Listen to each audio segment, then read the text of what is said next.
โตปุปปากนามการังกโรมาเช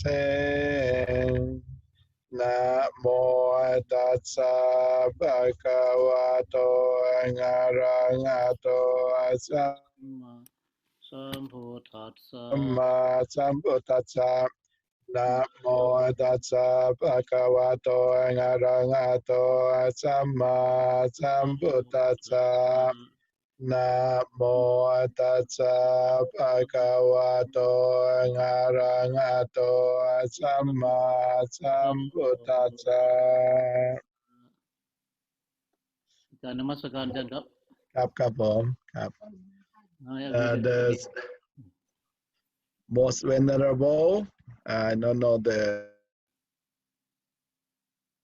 Dong Paul joined today and the Sangha and everyone for coming and join the Dhamma talk today. Today I leave the Wat Atam from early morning at 3-4 hours to Urbana. It's close by the Salem in Oregon. And now I'm sitting in the trailer in Oregon. This is the meditation center. They asked for a few years ago, and Luang Po Charlie, you know the name of the Luang Po, the one who settled down the temple. The Luang Po Charlie is one of my teacher too in Thailand when I was a BA degree, and then he moved to California many years ago too, and he moved to the Las Vegas, and he moved to Oregon a few years, and then he settled down the temple here, and very nice. I like to supporting him, and then they invite me to come and give a Dhamma talk tomorrow, and there are a lot more the American, and I need to talk in English for Dhamma talk tomorrow too, and they not many times to give a Dhamma talk in English, but it's very nice, very good. And thank you very much for come and join today. We are going to listen to the Casey once again. Casey Thompson, she have very good intent to study the Dhamma, and she going to write the book. What is them? It's very good. We're going to separate more the Dhamma in the future, and we need help for everyone to supporting her to do it. And then thank you very much for come and join today, and we are lucky to welcome for the Casey Thompson today. Okay, Casey, thank you.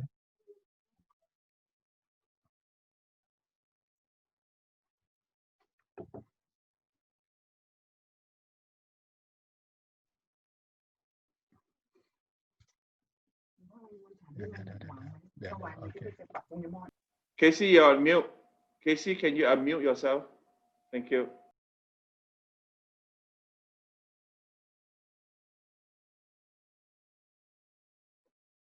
Okay. We'll try it again. There we go. Okay. How's that? Okay. All right. Hopefully that will work. Okay. I'm excited for this opportunity today to talk about the Four Noble Truths. And I don't know how to pronounce this, but I'll try. The Dhammacakkappavattana Sutta, where the Buddha set the wheel of Dhamma into motion when he gave that sutta. And I want to start by going back a little bit to the night of the Buddha's enlightenment and go from there, because there's a lot of times I find that we don't get the stories of some of these beginning things, and it's nice for us to hear the stories and understand them, especially if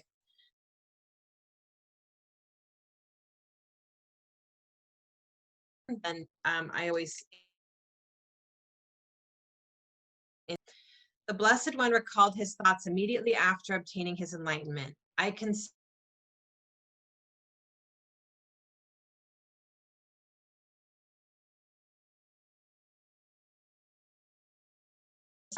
unsubtle to be experienced by the wise, but this generation delights in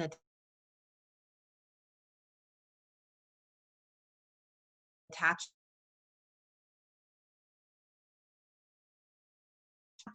It is hard for such a generation to see reality, dependent origination, and it is hard to see this truth, namely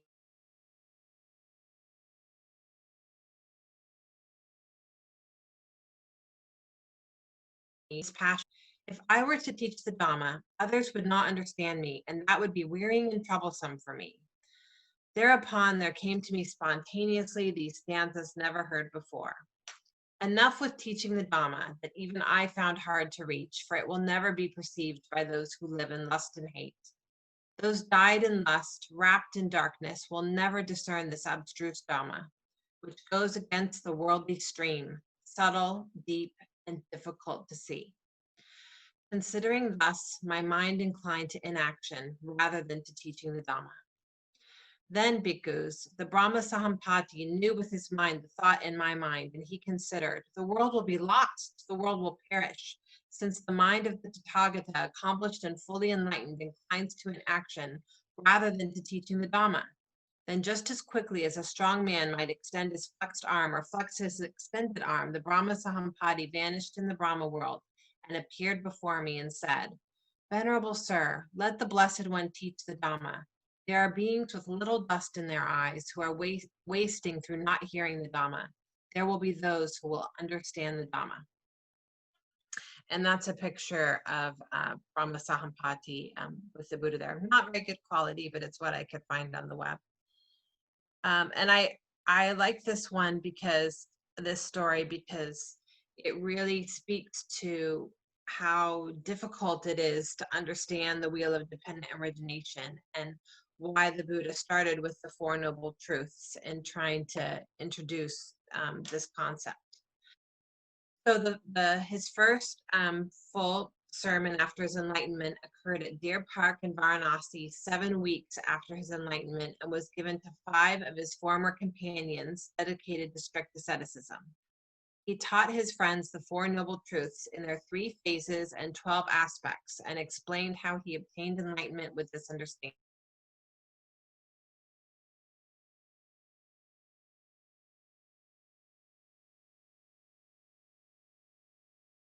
Guided in the blessing, the dust-free, stainless vision of the Dhamma. Whatever is subject to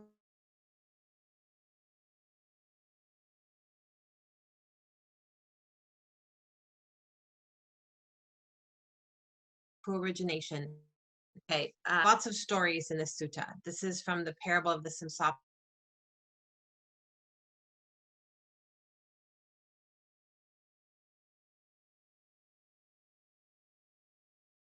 Up a few Simsapa leaves in this bhikkhu's thus. What do you think, bhikkhus? Which is more numerous? These few Simsapa leaves that I have taken up in my hand, or those in the Simsapa grove overhead? Venerable Sir, the Simsapa leaves that the Blessed One has taken up in his hand are few.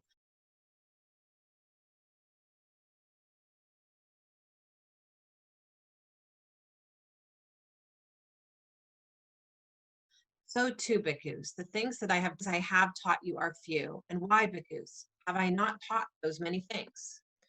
Because they are unbeneficial, irrelevant to the fundamentals of the holy life, and do not lead to revulsion, to dispassion, to cessation, to peace, to direct knowledge, to enlightenment, to nibbana.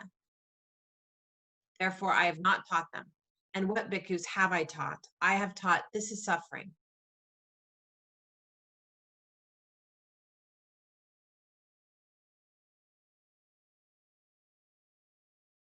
I've taught this is the cessation of suffering. And why, bhikkhus, have I taught this? Because this is beneficial, relevant to the fundamentals of the holy life, and leads to revulsion, to dispassion, to cessation, to peace, to direct knowledge, to enlightenment, to nibbana. Therefore, I have taught this. Therefore, bhikkhus, an exertion should be made to understand. This is suffering. An exertion should be made to understand. This is the way leading to the cessation of suffering. So the first noble truth, there is suffering. Now this, bhikkhus, is the noble truth of suffering.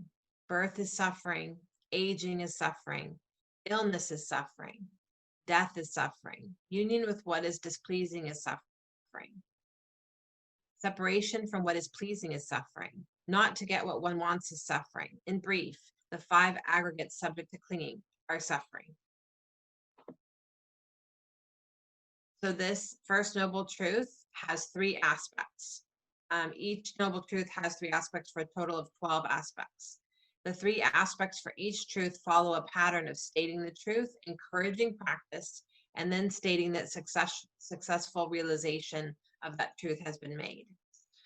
This is the noble truth of suffering. Thus, bhikkhus, in regard to things unheard before, there arose in me vision, knowledge, wisdom, true knowledge, and light.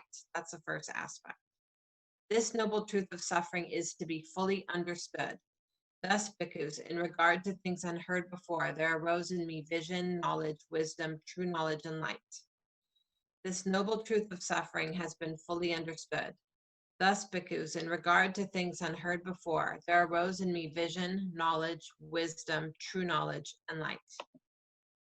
So the first aspect, this is taken from a booklet by Ajahn Sumedho on the 4 Noble Truths. I quote him quite a bit in this talk. I like this. It is important to reflect upon the phrasing of the first noble truth. It is phrased in a very clear way. There is suffering, rather than I suffer. But note, we are not saying that there is someone who has suffering. It is not personal suffering anymore when we see it as there is suffering. It is not, oh, poor me, why do I have to suffer so much? What did I do to deserve this? Why do I have to get old? Why do I have to have sorrow, pain, grief, and despair? It's not fair. I don't want it. I only want happiness and security. This kind of thinking comes from ignorance, which complicates everything and results in personality problems. This is a very important distinction, is how the Buddha is not saying that we are suffering. He's trying to explain how suffering comes about and how it works, and then have some distance from that. The second aspect is the first noble truth is to be fully understood. This is from Ajahn Sumedho again. We can look at the world understanding as standing under. It is a common enough word that in Pali, understanding means to really accept the suffering, stand under or embrace it rather than just react to it. With any form of suffering, physical or mental, we usually just react. But with understanding, we can really look at suffering, really accept it, really hold it and embrace it. So that is the second aspect. We should understand suffering. This is very important, this whole idea of deeply looking into each moment in our daily lives and getting more perspective and understanding on what causes us suffering and why. And this will go into a little bit more, but it's interesting the way he talks about it here. Okay, the third aspect. The first noble truth has been fully understood. To let go of suffering, we have to admit it into consciousness. We tend to grasp and identify rather than to observe, witness and understand things as they are. When you are just admitting that there is this feeling of confusion, that there is this greed or anger, then there is an honest reflection on the way it is, and you have taken out all the underlying assumptions, or at least undermined them. And the comic on the right says, you're listening to Internal Monologue FM with me, DJ Subconscious, playing all your thoughts nonstop, uninterrupted, 24 hours a day. From classics like, why did I say that? And golden oldies like, am I a horrible person? To today's hottest hits, what the hell am I doing with my life? And am I hungry or am I bored? Stay tuned. So each of us sort of has our own DJ in our head, so to speak, and oftentimes it's even below the level of our thoughts. So many times in situations we just react immediately. We don't even realize that we have a choice in our reaction because it happens so quickly. And what he's talking about is the more we can examine our reactions, our thoughts, our emotions, and get a little distance from those, we're undermining the concept of there being a permanent self, an I concept. Because if there's an I, there's someone to suffer, there's someone to be offended. Is this perspective totally changes things when we realize that there's not a permanent self. Then we can examine how we're responding to events and why, whether we're using wisdom, whether we have habits that are unskillful, what we can do to improve, those decisions. All of that is about undermining this idea of there being a permanent self, someone to suffer. This is a common misconception that many people in the West have about the Buddha's message. And it's actually more in alignment with many Christian messages, this idea that life is suffering.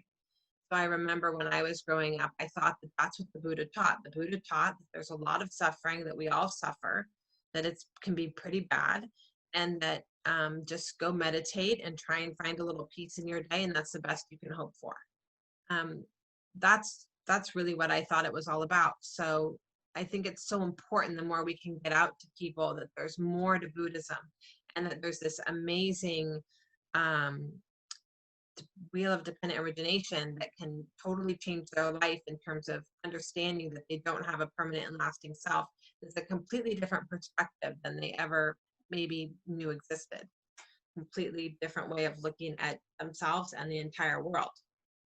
So getting into that. The second noble truth, there is an origin to suffering. This is really important because now we're starting to get beyond the fact that there is suffering. So there is a cause, and if there's a cause, then we can do something about it. Now, Bhikkhus. Now, this, Bhikkhus, is the noble truth of the origin of suffering. It is this craving which leads to renewed existence, accompanied by delight and lust, seeking delight here and there. That is craving for sensual pleasures, craving for existence, craving for extermination. This picture on the right, the root of suffering is attachment. So that's the craving, is that link in the wheel of dependent origination that comes after contact and sensation. Then we get craving. Craving is where we make that choice to attach to something as being I, me, mine. Okay, these are the second three aspects. So this is the noble truths of the origin of suffering, craving. Thus, Bhikkhus, in regard to things unheard before, there arose in me vision, knowledge, wisdom, true knowledge, and light. This noble truth of the origin of suffering is to be abandoned. Thus, Bhikkhus, in regard to things unheard before, there arose in me vision, knowledge, wisdom, true knowledge, and light. This noble truth of the origin of suffering has been abandoned. Thus, Bhikkhus, in regard to things unheard before, there arose in me vision, knowledge, wisdom, true knowledge, and light.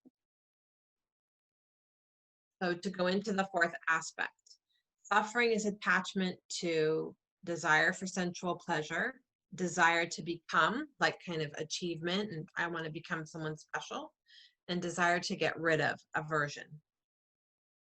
Once there is that clarity and seen in the right way, then there is no suffering. You can still feel hunger. You can still need food without it becoming a desire. When you really see the origin of suffering, you realize that the problem is the grasping of desire and not the desire itself. Grasping means being deluded by it, thinking it's really me and mine. So you listen to it with bare attention, not saying it's good or bad, but merely recognizing it for what it is. And that's again from Ajahn Sumedho in the Four Noble Truths. This is from Ajahn Buddhadasa. The fifth aspect, Ajahn Buddhadasa is very clear on this, and I'll even read something later that's even more clear, is abandon it, drop it like a hot potato. What is the world full of? It is full of things that arise, persist, and cease. So that's impermanence. Grasp and cling to them, and they produce suffering. Don't grasp and cling to them, and they do not produce suffering. So it's pretty clear. The sixth aspect, the origin of suffering has been abandoned. So the way is always working with the moments of daily life. When you're feeling depressed and negative, just the moment that you refuse to indulge in that feeling is an enlightenment experience. When you see that, you need not sink into the sea of depression and despair and wallow in it. You can actually stop by learning not to give things a second thought. So with the monkey holding the banana, in this talk, I'm thinking of that banana as being the I concept. It's being the me, the mind. That's where we get trapped in our own jars, and we can't let go of it. So as soon as we let go of the idea that there's an I or a me or a mind to be offended or hurt or to suffer, as soon as we let it go, then we're free. We're out of the jar. The third noble truth. Now this, bhikkhus, is the noble truth of the cessation of suffering. It is the remainderless fading away and cessation of that same craving, the giving up and relinquishing of it, freedom from it, non-reliance on it. And these are the three aspects. This is the noble truth of the cessation of suffering. Thus, bhikkhus, in regard to things unheard before, there arose in me vision, knowledge, wisdom, true knowledge, and light. This noble truth of the cessation of suffering is to be realized. Thus, bhikkhus, in regard to things unheard before, there arose in me vision, knowledge, wisdom, true knowledge, and light. This noble truth of the cessation of suffering has been realized. Thus, bhikkhus, in regard to things unheard before, there arose in me vision, knowledge, wisdom, true knowledge, and light. So the seventh aspect, this is the noble truth of the cessation of suffering. What did Kodanya know, the one who became enlightened just from hearing this sermon? What was his insight that the Buddha praised at the very end of the sermon? It was, all that is subject to arising is subject to ceasing. Now, this may not sound like any great knowledge, but what it really implies is a universal pattern. Whatever is subject to arising is subject to ceasing. It is impermanent and not self. So don't attach. Don't be deluded by what arises and ceases. Don't look for your refuges, that which you want to abide in and trust in anything that arises, because those things will cease. So just hearing that from the Buddha was enough for that ascetic to become enlightened right there and then. That was all that he needed to understand. From Pema Chodron, the third noble truth says that the cessation of suffering is letting go of holding on to ourselves. Another way of saying, don't hold on to the banana. The eighth aspect, cessation is to be realized. We are blinded, caught in this becoming process on the sensual plane, that through knowing desire without judging the beauty or ugliness of the sensual plane, we come to see desire as it is. There's knowing. Then by laying aside these desires rather than grasping at them, we experience nirodha, the cessation of suffering. This is the third noble truth, which we must realize for ourselves.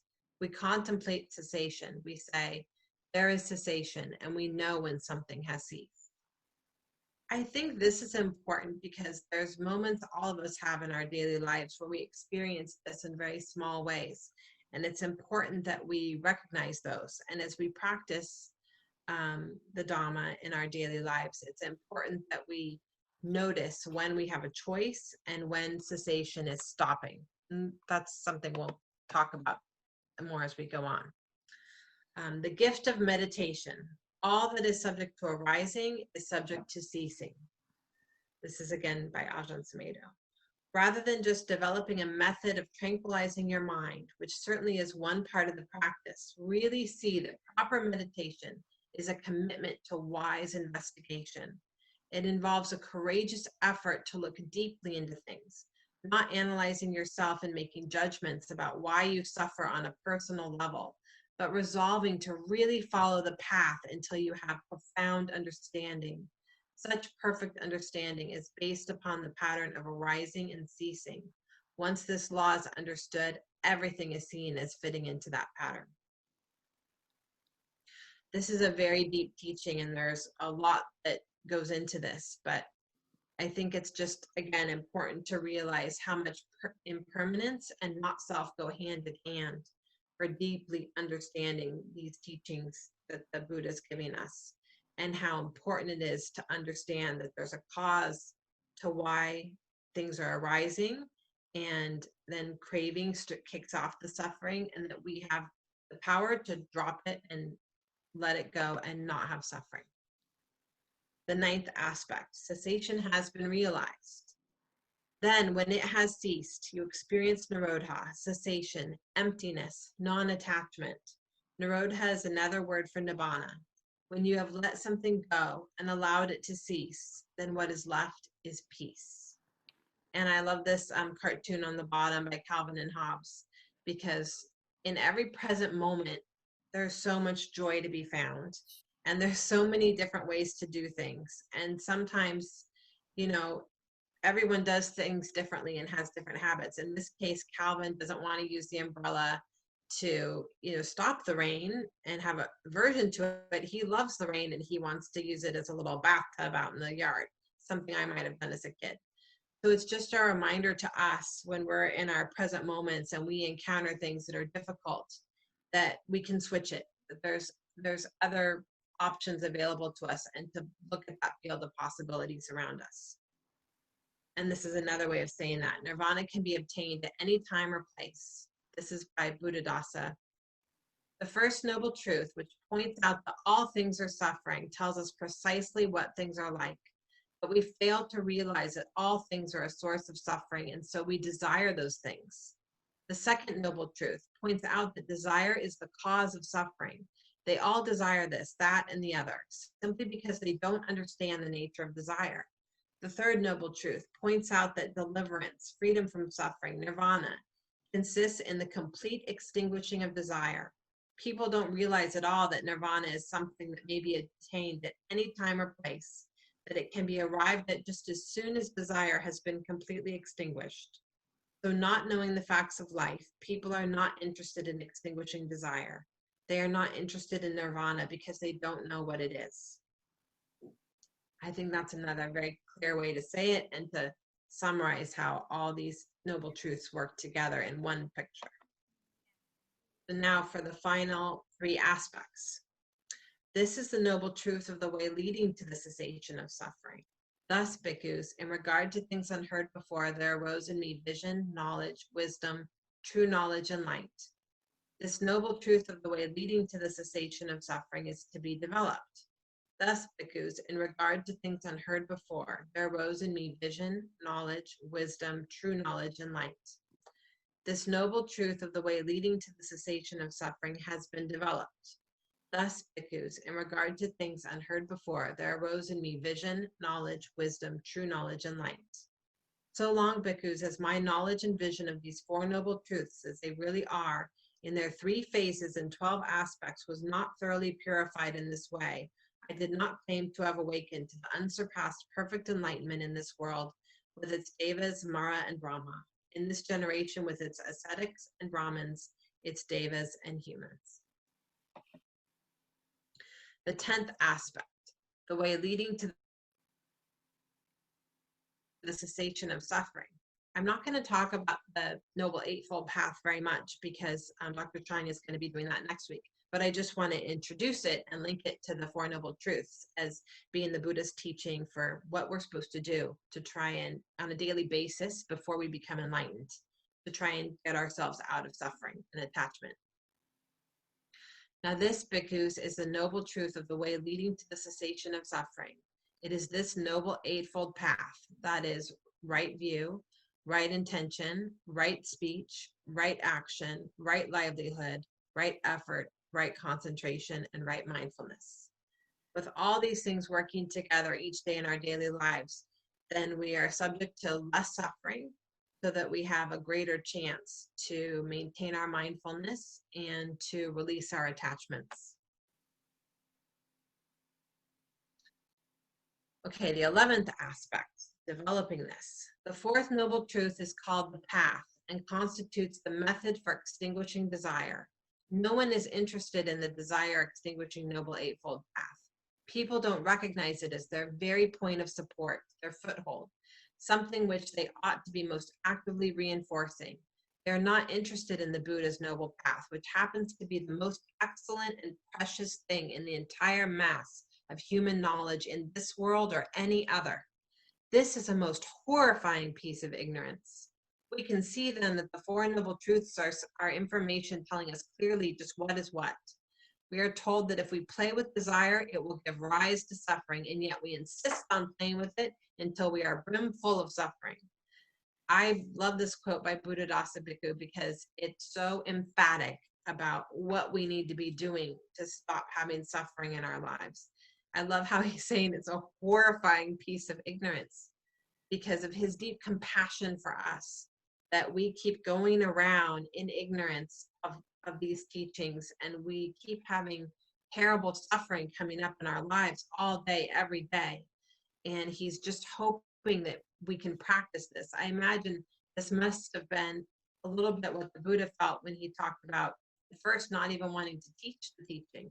It's just too hard. And then when he did try and teach it, he's really emphatic, if you read all the way through the sutta, in really encouraging people, you have to make exertions to learn this because of how hard it is for people to completely switch their habits over and change how they do things. The 12th aspect, this noble truth of the way leading to cessation has been developed. All that is subject to arising is subject to ceasing and is not self. With right understanding, you have given up the illusion of a self that is connected to mortal conditions. There is still the body, there are still feelings and thoughts, but they simply are what they are. There is no longer the belief that you are your body or your feelings or your thoughts. Emphasis is on things are what they are. Ajahn Sumedho. So that's the thusness or the suchness that I was talking about last time when I gave my Dhamma talk. It's this idea that we have this body, we still have contact, we still have sensation, but we would no longer have the craving and the clinging. Okay, now the sutta goes a lot into how difficult it is to understand all these things. So this is one of the stories. What do you think, Ananda? Which is more difficult and challenging, to shoot arrows from a distance through a very small keyhole, head through butt without missing, or to pierce with the arrowhead the tip of a hair split into 7 strands? It is more difficult and challenging, Venerable Sir, to pierce with the arrowhead the tip of a hair split into 7 strands. But Ananda, they pierce something even more difficult to pierce as it really is. This is suffering. Who pierce as it really is. This is the way leading to the cessation of suffering. Therefore, Ananda, an exertion should be made to understand. This is suffering. An exertion should be made to understand. This is the way leading to the cessation of suffering. And then this is another one. Then the Blessed One took up a little bit of soil in his fingernail and addressed the bhikkhus thus. What do you think, bhikkhus? Which is more, this little bit of soil in my fingernail or the great earth? Venerable Sir, the great earth is more. The little bit of soil that the Blessed One has taken up in his fingernail is trifling. Compared to the great earth, the little bit of soil that the Blessed One has taken up in his fingernail is not calculable, does not bear comparison, does not amount even to a fraction. So too, bhikkhus, those beings are few who, when they pass away as human beings, are reborn among human beings. But those beings are more numerous who, when they pass away as human beings, are reborn in hell. For what reason? Because, bhikkhus, they have not seen the Four Noble Truths. What for? The noble truth of suffering, the noble truth of the origin of suffering, the noble truth of the cessation of suffering, the noble truth of the way leading to the cessation of suffering. Therefore, bhikkhus, an exertion should be made to understand. So again, it's just lots of stories of him imploring the monks to deeply look into this and make this realization and understanding in their daily lives. He also talks about how we need to help others as part of the Sangha. Bhikkhus, those for whom you have compassion and who think you should be heeded, whether friends or colleagues, relatives or kinsmen, these you should exhort, settle, and establish for making the breakthrough to the Four Noble Truths as they really are. Therefore, bhikkhus, an exertion should be made to understand. This is suffering. An exertion should be made to understand. This is the way leading to the cessation of suffering. So this is how we can help one another to reinforce these concepts, because they're so different from what we're surrounded by out in the outside world. But as a Sangha, we can help one another to reinforce this idea. Ignorance. So this is the beginning of the 12 links of dependent origination. Bhikkhu, not knowing suffering, not knowing the origin of suffering, not knowing the cessation of suffering, not knowing the way leading to the cessation of suffering. This is called ignorance, Bhikkhu, and it is in this way that one is immersed in ignorance. So the Four Noble Truths is really a shorthand way of the Buddha trying to explain the beginnings of the wheel of dependent origination and to try and get us to understand what's happening there with not self and impermanence. Those ascetics and Brahmins, Bhikkhu, who do not understand as it really is, this is suffering. Who do not understand as it really is, this is the origin of suffering. Who do not understand as it really is, this is the cessation of suffering. Who do not understand as it really is, this is the way leading to the cessation of suffering. They delight in volitional formations, that's the second link in the wheel, that lead to aging, in volitional formations that lead to death, in volitional formations that lead to sorrow, lamentation, pain, displeasure, and despair. Delighting in such volitional formations, they generate volitional formations that lead to birth, generate volitional formations that lead to aging, generate volitional formations that lead to death, generate volitional formations that lead to sorrow, lamentation, pain, displeasure, and despair. They are not freed from birth, aging, and death, not freed from sorrow, lamentation, pain, displeasure, and despair, not freed from suffering, I say.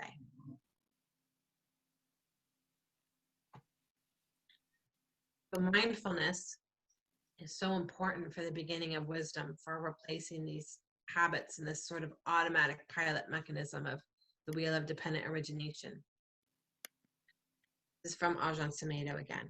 With mindfulness, we are willing to bear with the whole of life, with the excitement and the boredom, the hope and the despair, the pleasure and the pain, the fascination and the weariness, the beginning and the ending, the birth and the death.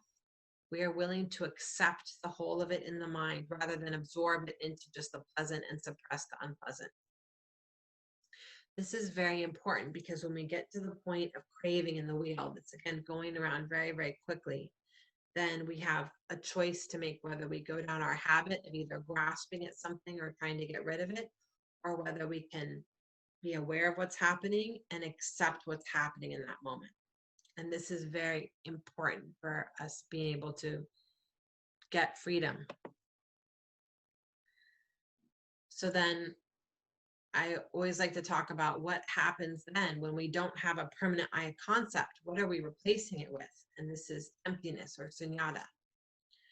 When there's arrogance, conceit, or self-disparagement, whatever it is, examine it, listen inwardly, I am. Be aware and attentive to the space before you think it. Then think it and notice the space that follows. Sustain your attention on that emptiness at the end and see how long you can hold your attention on it. See if you can hear a kind of ringing sound in the mind, the sound of silence, the primordial sound. When you concentrate your attention on that, you can reflect. Is there any sense of self? You see that when you're really empty, when there's just clarity, alertness, and attention, there's no self. There's no sense of me and mine. And so that's really useful, and one of the main reasons why we need to practice meditation is to increase our practice of having these moments of emptiness and being okay with that. When we're so used to thinking is sort of a really bad habit that we all have. We think that we need to be thinking in order to maintain this I concept of who we are. But once we get more comfortable with emptiness, then we realize it's fine. It's just a new way of being in the world, one that we're not habituated to. So then that gets to what happens when we have those moments. And for me, it was the realization that the present is the present. Because of not seeing as they are, the Four Noble Truths, we have wandered through the long course in the various kinds of births. Now these truths have been seen. The conduit to existence is severed. Cut off is the root of suffering. Now there is no more renewed existence. So then the idea is that then stops the wheel, and then we can be in the present moment fully, and it comes alive when that happens, and we can really be peaceful and enjoy those moments. Oh, yeah, that's it. So I look forward to getting feedback from everybody. Oh, yeah, okay, I stopped.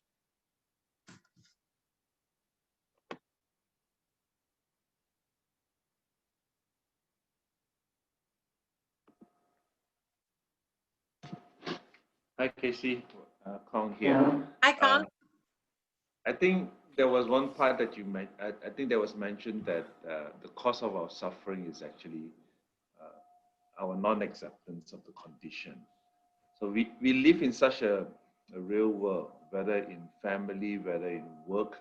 We have been conditioned, or at least in my corporate life, I've been told that we have to challenge the status quo.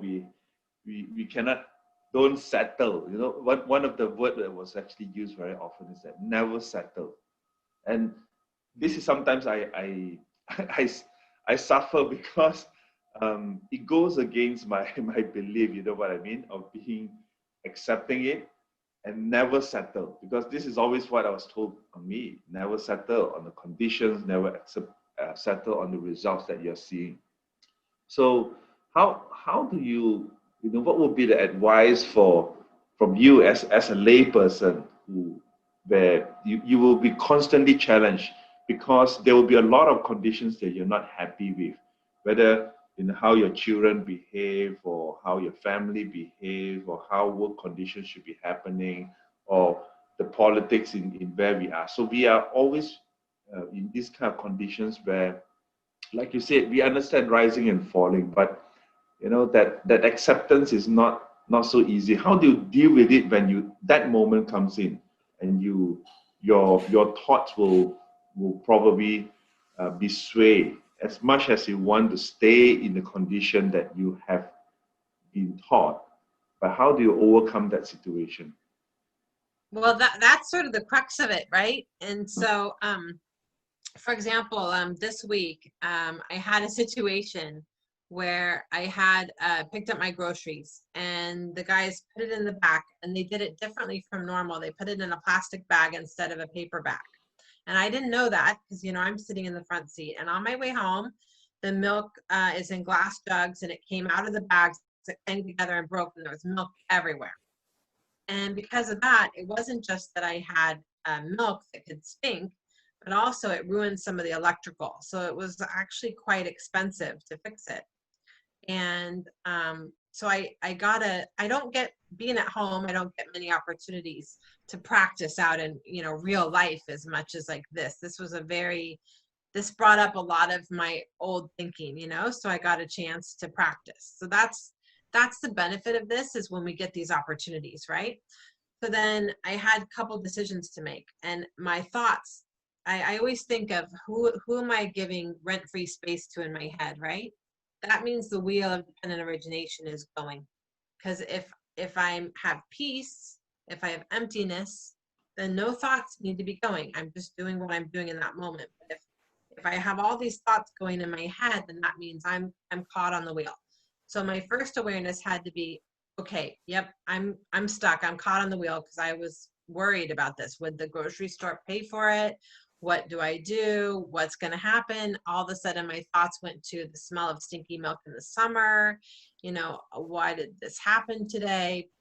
All this upsetness, right? So I had to take a few minutes to calm I went inside after I got the initial milk and glass cleaned up. I went inside, just had to meditate for just like 2 minutes to calm everything down, and then try and think what's like the wisest course of action. Well, next thing, okay, you have to go get it fixed, have to get it cleaned up. You know, so I made an appointment to take it to the dealership and get it fixed the next day. Then I had to wait, and then the next course of action was talk to the grocery store guy. So then the grocery store guy was really nice. So first I had to give a little thought, like how to start this conversation, because you know, he hears complaints all day long, right? So try and use compassion, like what's he going through? And so I said, I just want you to know this is my favorite grocery store ever, which it is. I love that grocery store. I want to maintain a good relationship here. And then here's what happened. What do you think? And then he said, no problem, file a claim, we'll put it with our insurance, you know, we can take care of this. And all of a sudden, you know, for me, it was all that anxiety I had at that moment from the last 2 days, that, and thinking like, I even had thoughts like, well, I can't take him to small claims court if I need to because of COVID, you know, I can't be out. And then I'm just going to have to eat this and spend all this money. And then what about paying for my daughter for Christmas? You know, like these thoughts.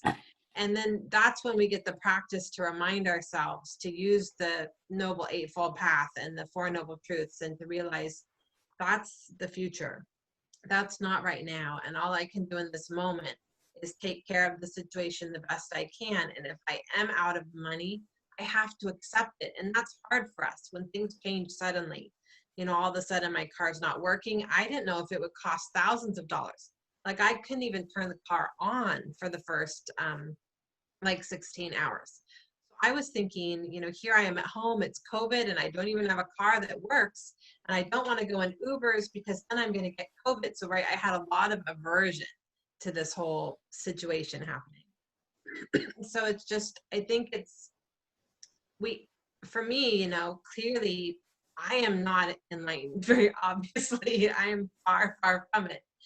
But I think it's that diligent practice every day and every moment, trying to notice what my habitual thinking is, you know, that I tend to get kind of like arrogant and pushy and like want my way and try and do a new way, you know. So when I just take a minute to calm my thoughts and calm everything down and try and think what's the wise course of action here, then that really helps with stopping the suffering in me, stopping the proliferation of thoughts, you know. And then my other goal is then to not cause suffering in others, you know. So like with the people I came into contact with, I didn't want to make their day worse because I was having a hard time. So I think if you just focus on that piece, you know, of trying to find the space in those moments to try and calm the suffering down and try and look for the wisest course of action in that moment. And then you can reflect, like, I had a lot of unnecessary suffering from that experience because it all worked out perfectly, completely just caused by me, you know. And so then afterwards I do my postmortem, you know, what could I have done differently that would have made that event go much smoother, you know, much better. Ashan Riti, do you have things to add? Oh, you have to unmute yourself. Yeah, I want to supporting your experience, you know, the experience. Usually everyone, they have the same, you know, but some people, they take longer, but some people, they can take a minute, you know, when it's something arrive, and then take a minute and cut right away. But some people, they'll take longer, but some people, they take forever. You know, like a anchor, you know, sometimes they set the first level. It's like we cut, you know, the knife or the sword, you know, in the water, you know, when the knife gone, then it pass by, you know, the water just come back immediately.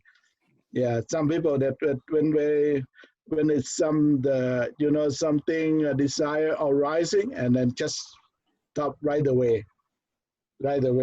Because I usually I love, you know, to explain to the people, you know, because the original mind already come. And what the problem is when the something arrive, and then you cannot deal with that, and then you just take and observe, and then you're suffering, repeating again and again. But if you're not repeat, you know, you just repeat, you just cut it.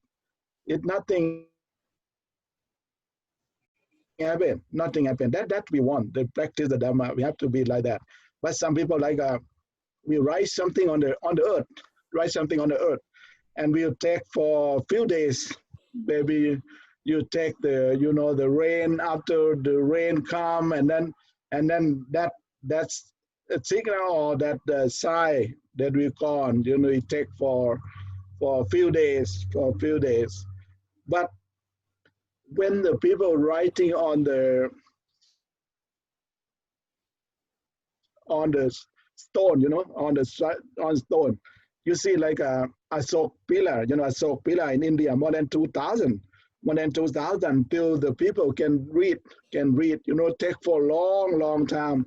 Yeah, some people always, they all like that. Because they have many people problem, like a relative, maybe the brother and sister, they're fighting in the family, they're not talking each other. And they're not going, they said they're not going even the last day, they're not going to join for the funeral. They hold something like that. They've been long time. But it's very nice for the example. The case is something there, and she said you have to sit and meditate for 2 minutes to really to nothing. But is it good? But some people maybe sitting for a couple of days until coming disturb you again, But the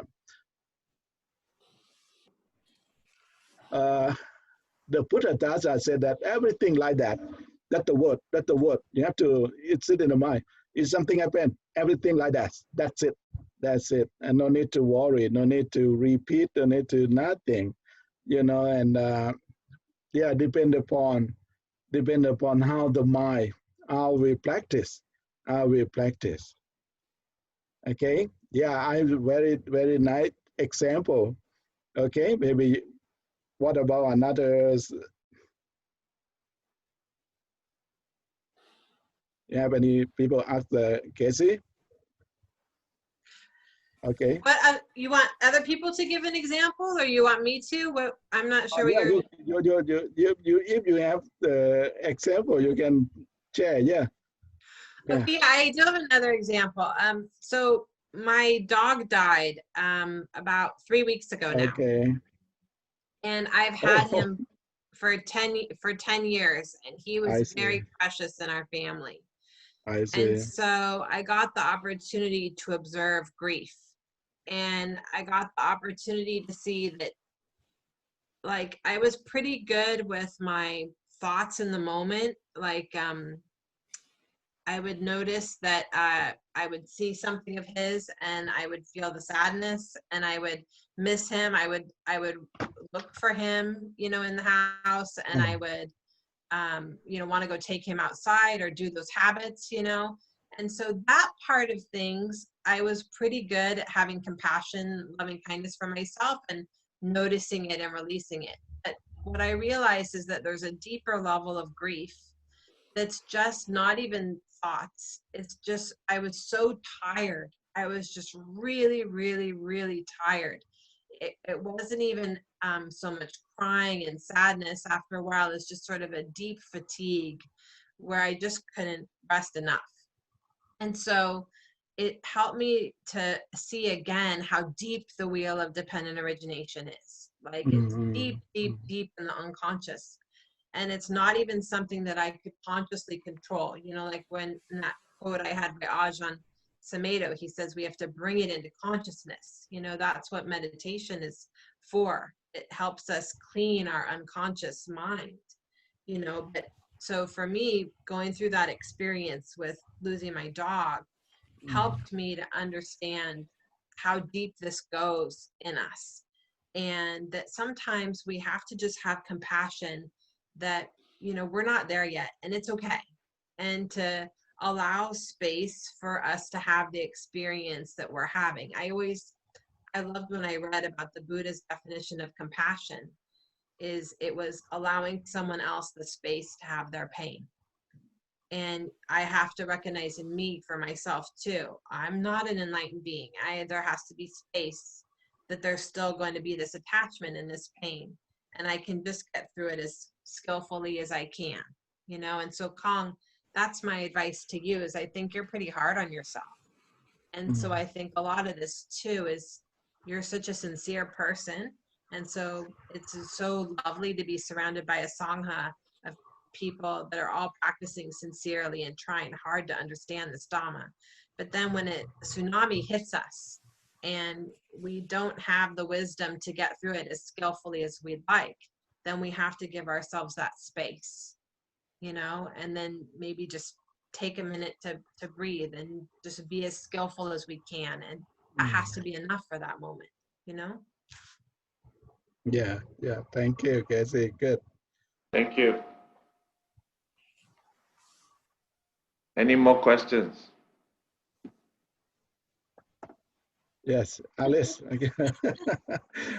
Okay, Casey, I would like to ask, take an example, talk about stress. This is a norm in our daily life, you know, everyone, I think, in whether you're a housewife, you're working people. So what happens if others see that is suffering? Because stress is a suffering, correct or not, when you're stressed out yourself, but not ours. What, I don't understand the question. What happens if other people... What happens if others see there is suffering, but not ourselves? Other people see there is a suffering, you are stressed, but ourselves did not admit that, yeah, we are under stress. Oh, so other people see that we're suffering, but we don't notice it. Is that what you're trying to say? Other people see, hey, you are under stress, but I say, no, I'm not stressed. I'm okay. So what happened? What happens? Because Suffering happens. You yourself did not aware that you are actually under stress. But other people say, yes, it's a stress, but you don't want to admit and don't want to accept. So Alice, what do you do in that moment? That's why you will advise, right? You will advise others. Others people see that you say, okay, you already, I don't know, the judgment is that, oh, I see that is suffering, you know, you are under stress. So you advise, but the person is arrogant and saying, no, I'm happy. I'm like it. I don't think that is stress. So how we deal with this? So many people, all of us, ourselves included, we don't have awareness of ourselves, right? So maybe that person, it's their coping mechanism to get through stress, to just ignore it. You know, that's their most skillful tool, because they don't understand the Dhamma. And remember that slide I said that the Buddha said, you know, anyone that knows you, anyone that trusts you, an exertion should be made to teach them the Dhamma, right? But if that person that you're talking to doesn't think that there's a problem and doesn't want your advice, then you just have to give him the space to have his pain, right? Because that's your compassion and your loving kindness, is just to not make that moment worse for that person, right? Oh, okay. Because just now you touched about one of the principle is like an action to help others when you see there is suffering. But you see, it's beyond our control. Sometimes we are in the good intention, but end of the day, most of the time, it's not the case.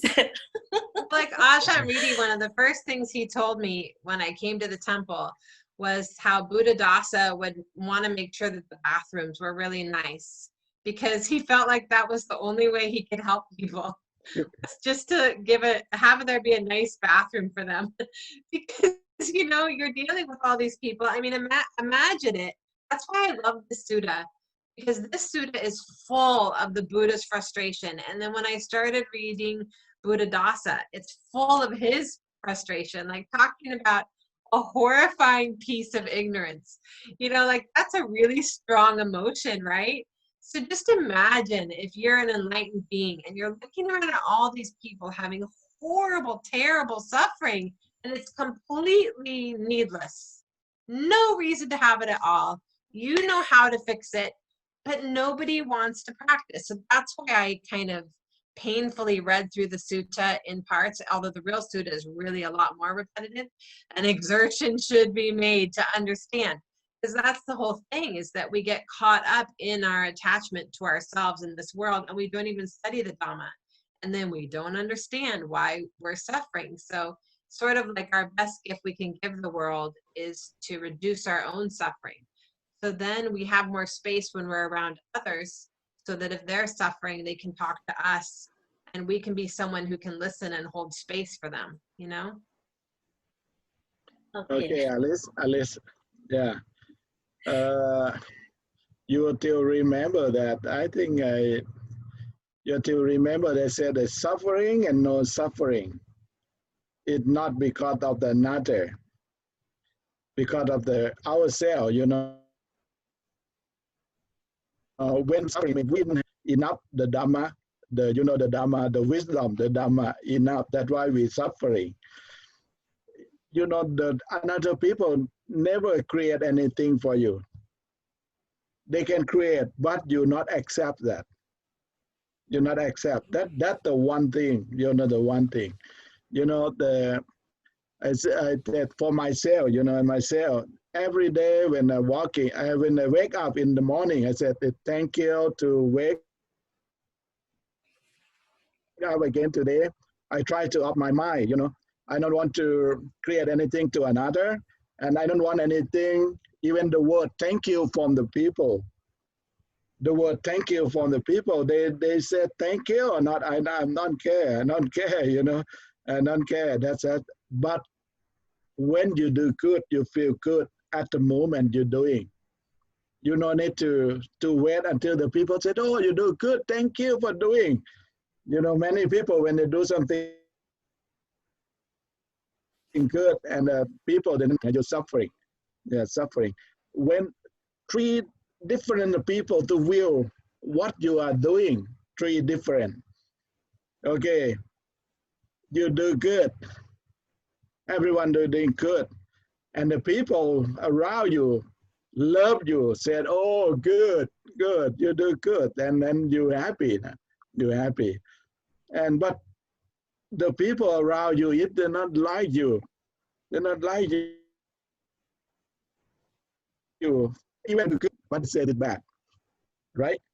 Even you do good, but the people said it's bad, it's not good, it's not good, you know?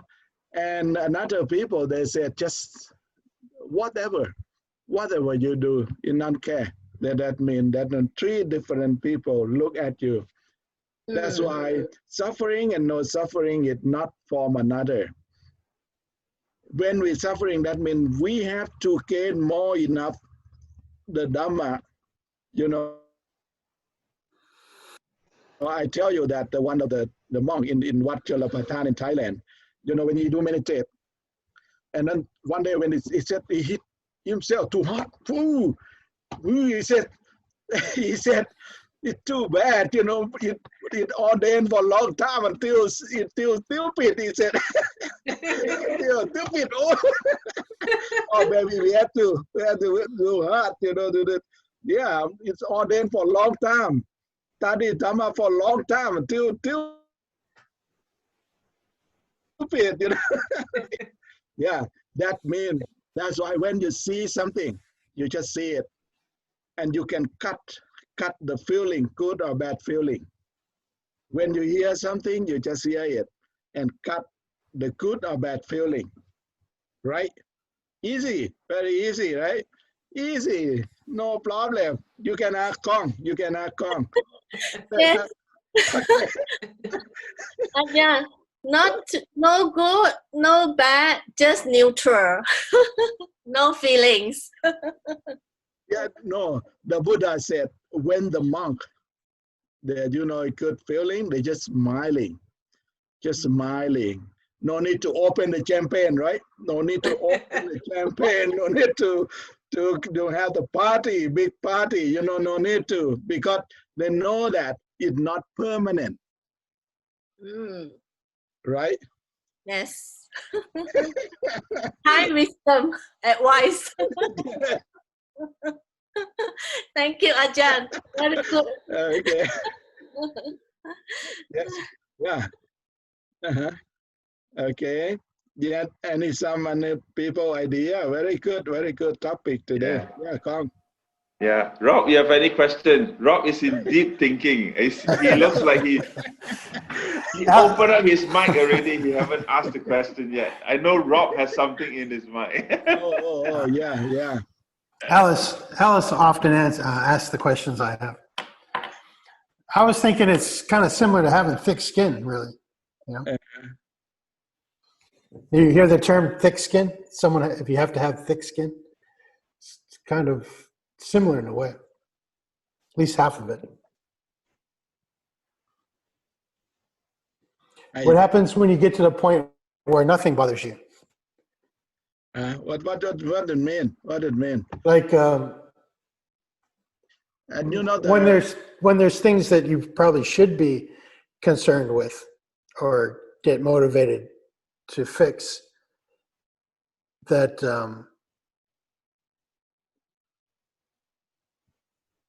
I mean, I understand. Never mind. okay. Bad question. let me help Rob here. Certainly, No. you understand. Good, Rob. Yeah, Rob said nothing bothers him. So let me put it this way: whoever wins the election, it is not going to bother you. Okay? Yeah, exactly. Whoever wins the presidential election, it is not going to bother you. Okay? Yeah.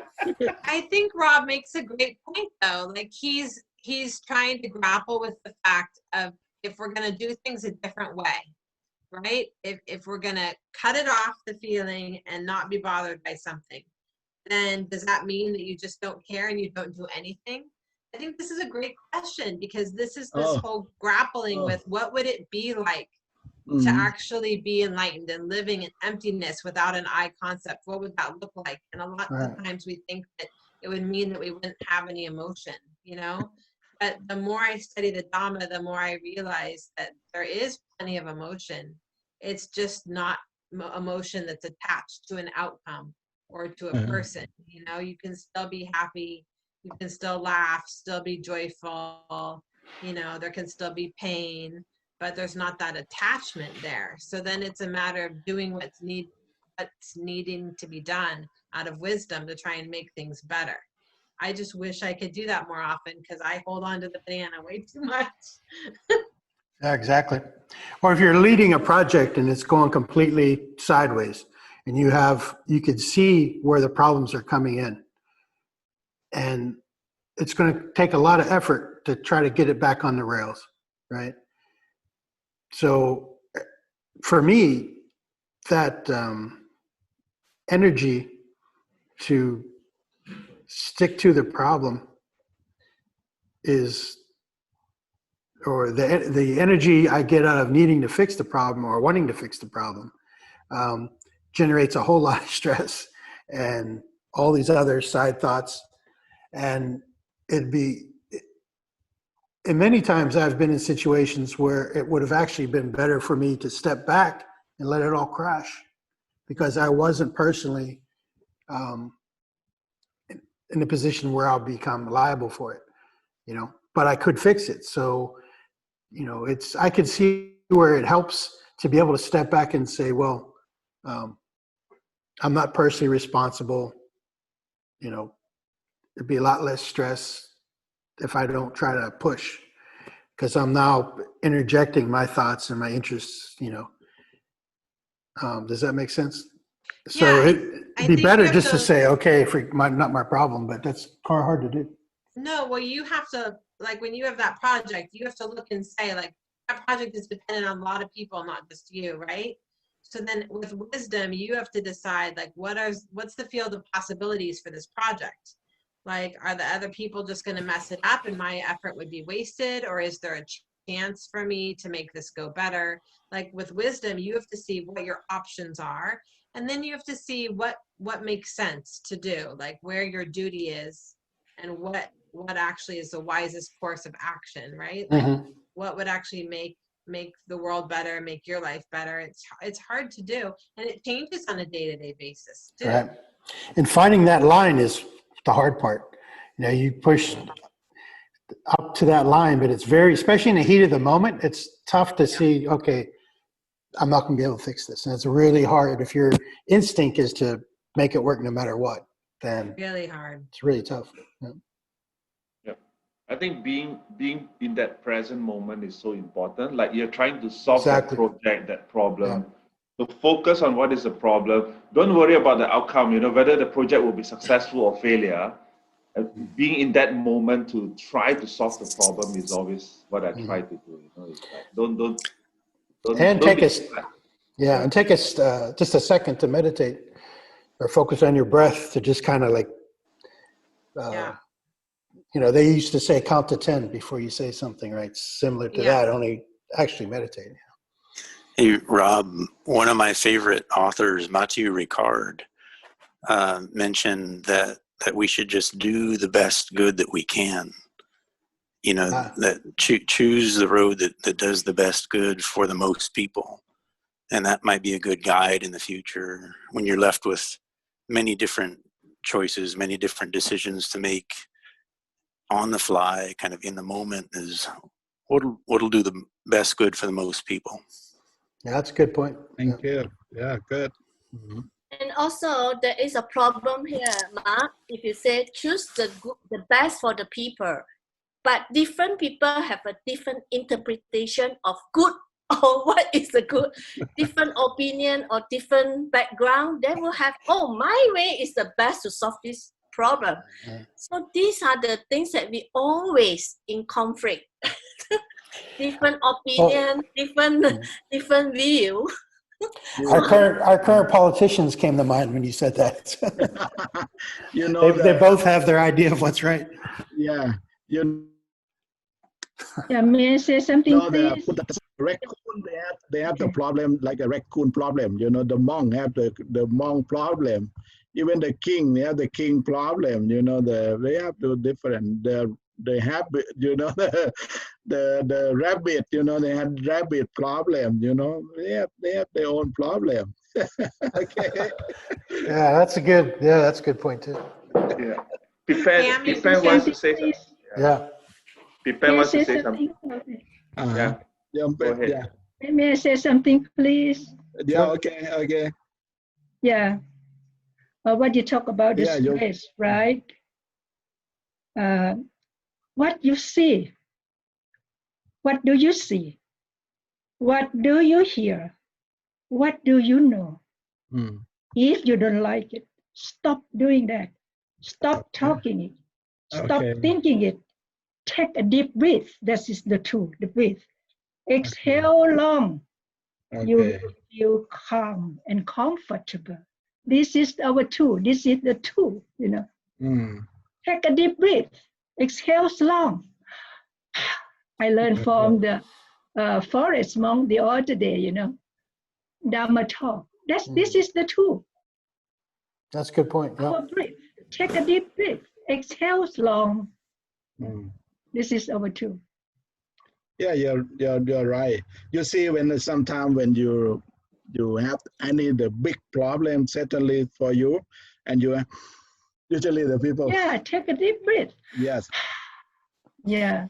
Inhale and exhale long. Yeah. The people that commit suicide, body and so relax. Yeah. Just like Ajahn said, if they take a deep breath, they won't commit suicide, Yes. Release. They feel released. Yes. Good.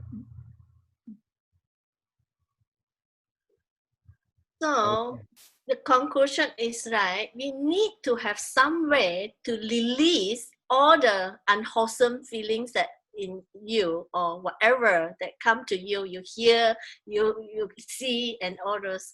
But the way to release it, these are the critical things. Different people have a different way. The way that when you release this kind of stress or anything that you are not happy with, not everyone using a deep breath, Yeah. I think the only good way, yes, is using a deep way too. Some people, they might have a different way that might affect other people. That is the suffering.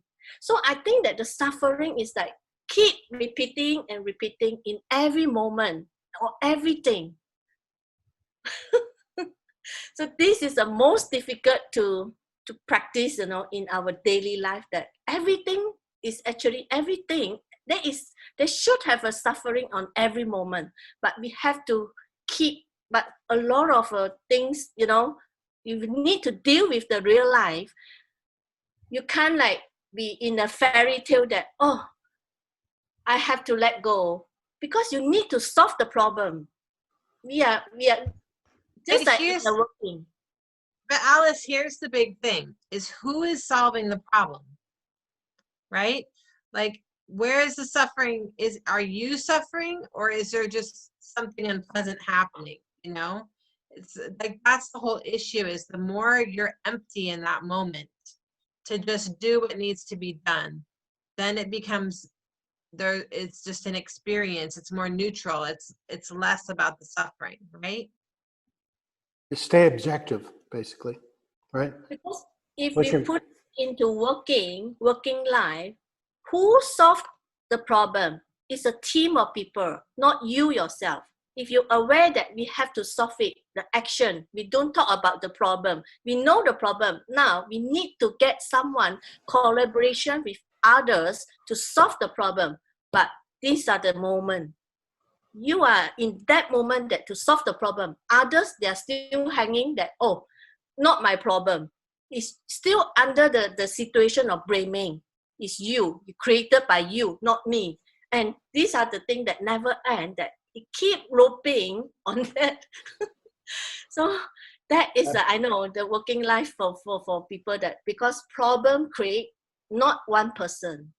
Just like when you are in a quarrel, actually two person, not like, is you most of the time you are in conflict, you will blame each other. No, actually when 2 or 3 people come together in quarreling, that means the 3 person is also not mindful. They are also in the same group.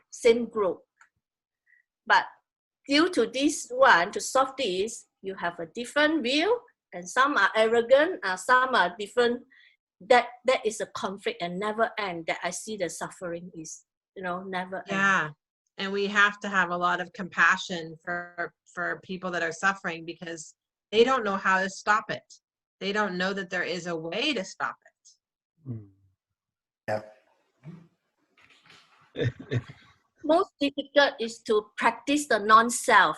Let's say you want to teach your children, you can't have this non-self, that because you are parents, I'm a mother, I'm advising you, that's why for the good of this. So you have to practice that non-self, not the mother view, not the father view, then it only will be solve the problem, So if you are a manager, you're subordinate, you cannot using this, I'm a manager, you have to listen to me. That's why you have to detach your role and your status, like your position as a boss, as a this is difficult. Yeah, that's what I was trying to get at. When you're leading it, it's tough. It makes perfect sense when I'm sitting here at the temple, but as soon as I go to work, it goes out the window.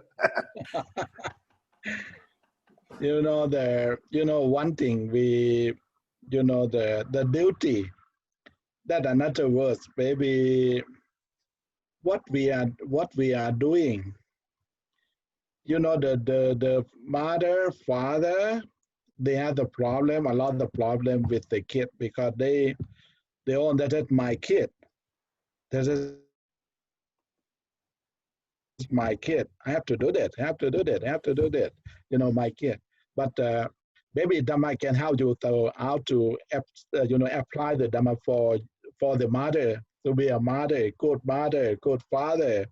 The mother, how to talk to them, how to apply the Dhamma, how to talk, how to do it, how to just do the duty. Because of the I do explain for the people, but it's very hard to understand. I know, very hard to understand. I said the kid, when they already born, that they have their own life, and you have your own life. And but the mother always told her that my kid have to do like that, and my kid have to do like that. You're looking them from the side, from your side, from your eye. You know, just they have to do like that. They have to do like that. That's why the Buddha said, the mother or father, they have loving kindness, compassion, and joy. Why the Buddha teaching the equanimity? Equanimity, that means you have to come back and stand by your own, and then just take care of that by the, you know, not the, I mean the, not attack the good or bad from the kid, When if you attach a good or bad from the kid, suffering for your whole life, because sometimes, okay, when you got a grandkid, the grandkid have to send to them to learn at a school, this school, you have to send them to do like that, you have to send them to do like that, you have to teach them like that, teach them like that. The Buddha said that's the way of suffering. You're suffering a lot. That means when they have their own family, they're going to take care of the family. You no need to follow and to take, I mean, I don't know how to, but they not understand when they say it like that. They said, the monk can do that because none have the kid, but the people cannot do that. But the way that the Buddha tell you, loving kindness, you push on the loving kindness for them already, and then loving kindness, compassion, you push for them, and then joy also you put for them already. And when you complete for all of those, and you go back to stay with the last one, the last one. I know that the Buddha Dasa also said that the world problem, the young people, that's a world problem. You can see right now everywhere, for the drug, for the the problem, many problem for them, Yes. It can help. Ajahn, continue from your loving kindness that you think you have already given them. How to measure? You have already give all the compassion, all the loving kindness. You will always think that loving kindness and all this compassion is infinity. So you will keep, so you can't put a stop that think that, I have completely give them the loving kindness. This is already loving kindness, and loving kindness. In the same time, you have the mindfulness, you have the wisdom to do that. Not just only not just only keep, but you have the loving kindness, you have the wisdom, you have the mindfulness to take care of them. Like the kid, your kid, swallow the koi, the koi, and you put the chemical to melt the koi, to melt the koi. What happened to the kid? That means you have the wisdom, you have the mindfulness every moment to do that, right? And sometimes you have to teach them. Sometimes you have to teach. So you have to be friend. You have to be the mother. You have to be friend, and then like before they said, okay, you give them the the loving kindness. You give them the pleasant. You give them the everything. But sometimes you have to punish them too. With the Dhamma. Tell them, explain everything, and then punish them. Okay, you have to do this, because if you do this, you will still have the problem in the future. So that the father can do that. Right? Yeah. Okay. Thank you, Ajahn. Thank you, Ajahn. Oh, yes. Okay. Another question? Another is also fall under the core foundation of Buddhism, unconditioned love. What do you mean by unconditioned? Just now Ajahn say you have to use the wisdom when you give to assess the loving kindness. But now touch to another aspect that Buddhism say unconditioned love. No matter what, you have to. Okay, yeah. Have you heard any concept when before you meet him from the beginning? It said, "Oh, I love you. I can do you." It said like that, that it said when you meet you. Alice, did he say that? Did he say that? Oh, I love you. I can die for you. That means love, unconditional love. But after some time, they said when the people married, from the beginning, okay, go somewhere, you open the door, the car door, and okay, my dear, come in. My dear, come in. That for a few years, after a few years, okay, go in. You need not open the door. Huh? You get it is a chain, already chain, right?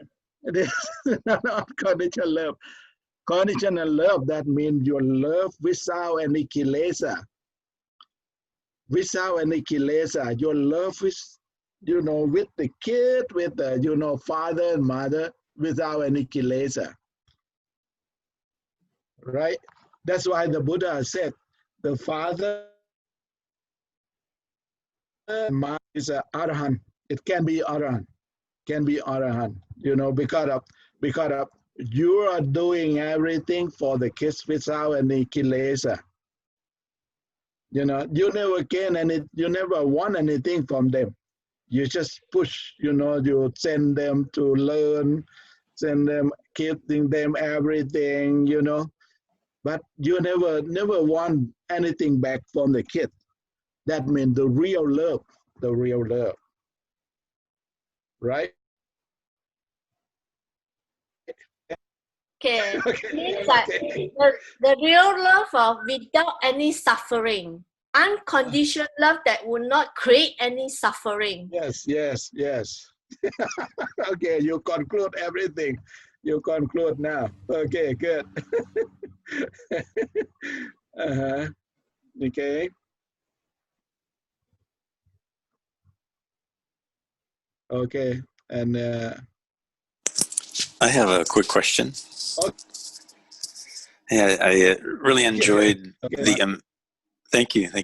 I really enjoyed the emphatic language that one of your slides had, and I can't remember the monk's name, but I was wondering, can we get the slides? Is that something you'd be willing to post or make available to us? Or Absolutely, sure. great. Oh. How can we do that? Let me see if I can put it in the chat box. Otherwise, I'm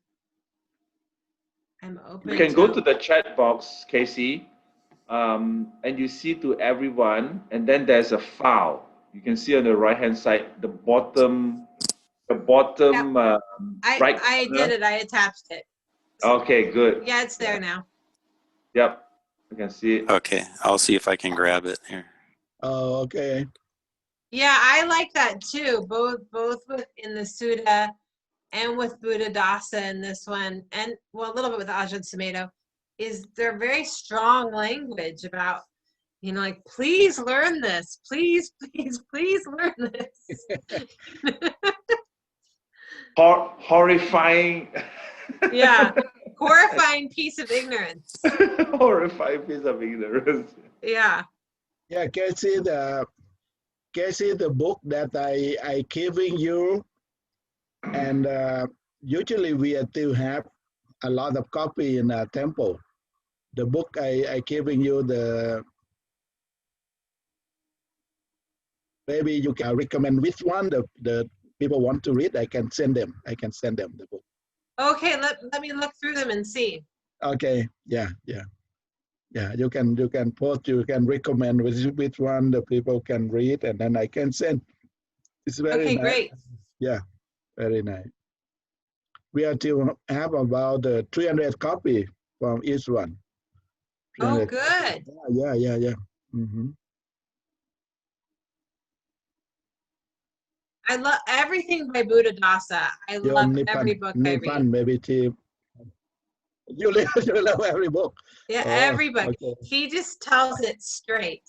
Absolutely straight. Yeah, Mark, maybe if you want anything, maybe I can send you. You can want any book to read. I'm very happy to send you. I'll take them all. Oh, really? Maybe you take a truck. You take a truck. Okay. A truck. That's so cool. Yeah. How about I'll send you an email and we can chat about that and yes. talk about which ones. I will be back. I will be going back to Thailand 21st. But the monk can send you. The monk can. Perfect. Practical dependent origination is my favorite. I can tell the monk to send you. Okay. Yeah. Thank you. Practical dependent origination is my favorite. Uh-huh. I'll request that one. Okay. Yeah. Maybe Sarah. So Sarah in here. Maybe you can tell Sarah to. Yeah. Maybe Sarah can pack and send you. Maybe after to do it. And then Handbook for Mankind is great, and the I, Me, and Mine book is great. That's in both Thai and English. Yes. They're all really good. Artwood from the Potty Tree too. Artwood from the Potty Tree. Oh my gosh, yeah, that's a great one. Yeah, that one they got the prize from the UNESCO. Which one? Which one is that? The Bodhi tree? Heartwood from the Bodhi tree, yeah. Heartwood, you said? From the Potty Tree. Yes, Heartwood from the Potty Tree. Yeah, Rob, we have in the temple. Okay. Yeah. It's really good. Yes. Thank you. Thank you. Okay. Well, I think we have no suffering today after the case we talked today. No we got suffering. it. Rob? No I got it now. Today, yeah, no more suffering. Yes. Because it's easy. we have suffering already. You have enough suffering already. No more suffering. Yom Nipan said she come and learning the Dhamma. You have no worry now. She said, no worry. That's good. Yeah. That the benefits of learning the Dhamma. Yeah. Okay. I think, like you always say, it's always rising and falling. So we have to constantly remind ourselves. I always say that it's like our car, when you drive our car. After I've done the alignment, it was so good. I can just hands-free, the car just goes straight. But after a while, alignment have gone through a way out. So we have to, listening to all this Dhamma is like doing alignment once in a while. Make sure that our car is driving straight and everything. So that's a good analogy. We need to align our mind to be following the right path and whatnot. So if not, our car will go misaligned, we will just go way off the track. So coming to all this class, I think is my alignment to remind and remind. Yeah. Unfortunately, it lasts me about an hour and I have to get back. No, keep practicing, keep taking a deep breath. Like Dipan said. It's not very easy. When come to that moment, difficult. You say very easy. When you come to that moment, that is the most difficult. When I do all these tricks actually all day long to try and help myself, one of the tricks that I do is when I get really upset about something, it happens super fast. It's like all of a sudden I'm like, oh, I'm Casey. I've become Casey again. So I quickly remind myself that I'm in my I, me, and mine. I do this to myself, like the I is back. She's the one.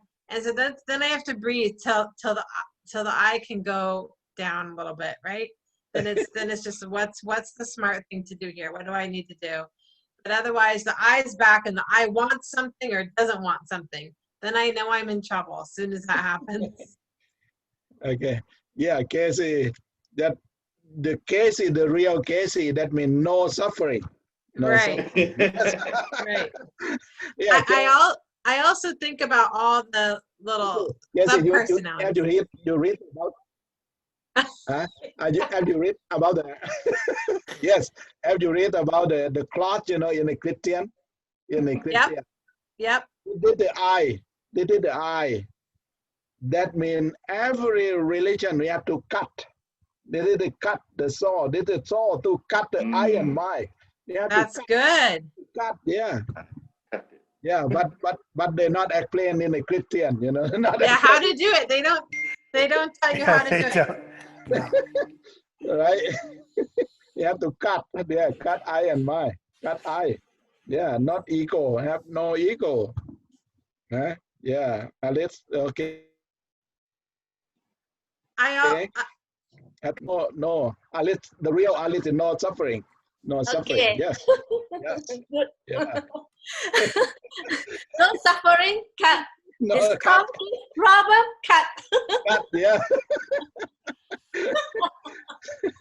Yeah. Tom, you also Please. have Yes. Please use your wisdom on what to cut and what not to cut.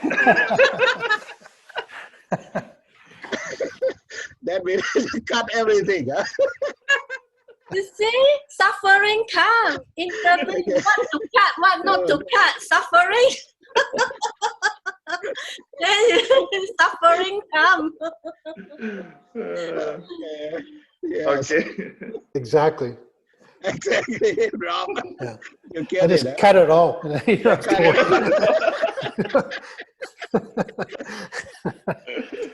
worry. Okay. Cut your suffering. Cut your suffering. Okay. Yeah. Yes. Okay. It's been a Thank